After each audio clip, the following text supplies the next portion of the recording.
బ్రహ్మానందం గారు మన తెలుగు ప్రేక్షకులకి నవ్వుల రారాజు బ్రహ్మానందం గారు.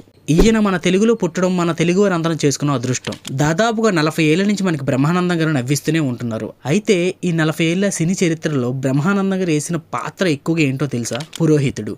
ఇంకా క్లియర్ గా అర్థం కావాలనుకుంటే పంతులు గారు. ఈయన దాదాపుగా పంతులు గారి క్యారెక్టర్ ని 35 సార్లు వేశారంట. ఇందులో గమ్మత్ ఏంటంటే పంతులు గారి క్యారెక్టర్ ని 35 సార్లు వేసినా గానీ బ్రహ్మానందం గారికి మంత్రాలు చదవడం రాదంట. ఈ మాట నేను చెప్పింది కాదు, బ్రహ్మానందం గారు ఒక ఇంటర్వ్యూలో చెప్పారు. ఎగ్జాంపుల్ గా ఒక వీడియో కూడా వేస్తాను చూడండి.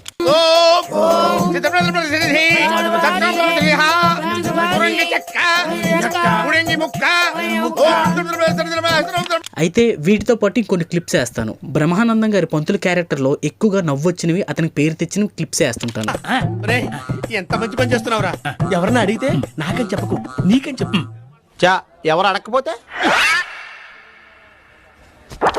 గురుగారు, మీరు ప్రేమించింది చంద్రకళని చెప్పారుగా? ఇండైరెక్ట్ గా వీళ్ళకేదో చెప్పాను, అర్థం చేసుకోలేకపోయారు తింగరు. నువ్వు పెళ్ళన్నది తల్లితో కాదా? పిల్లతోనా? నమస్కారం శాస్త్రి గారు. ఎవరి కోసం ఎదుగుతున్నారు? పెళ్లి కొడుకు కోసం. నేనే పెళ్లి కొడుకుని. అదేంటండి అలా కూర్చారు? శాంతి కోసం రా.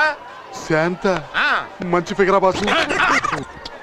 శాంతి అంటే పూజతోని. పూజ పూజ. చంపలేసుకో, వేసుకో చంపలు. ఏంటో ఇలా ఇలా ఇలా అంటే గట్టిగా వేసుకో, ఒక చేత వేసుకోకపోతే. ఇవే కాకుండా ఇంకా ఇంద్ర, బద్రీనాథ్, డమరుకం, స్టాలిన్, ఈశ్వర్, ఏవండి ఆవిడొచ్చింది, ప్రేమంటే ఇదేరా, ఇలా చెప్పుకుంటూ పోతే బ్రహ్మానందం గారు పురోహితుడు క్యారెక్టర్ లో చాలా సినిమాలు ఉన్నాయి.